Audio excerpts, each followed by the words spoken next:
నిన్ను ప్రేమించడం నిజం, నీ నుంచి అంతే ప్రేమని కోరుకోవడం నిజం.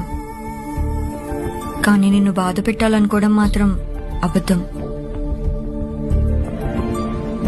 ప్రేమనెంతిచ్చానో నాకు తెలియదు, కానీ నీకు జీవితాంతం భరించలేని బాధనిచ్చానని మాత్రం అర్థమవుతుంది.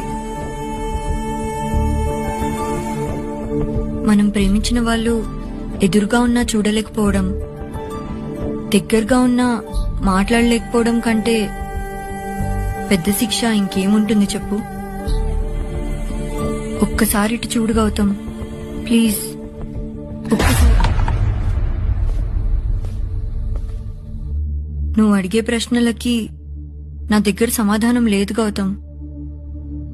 ఉంటే అదొక్కటే, మన నిర్ణయాలన్నీ మన చేతుల్లో ఉండవు.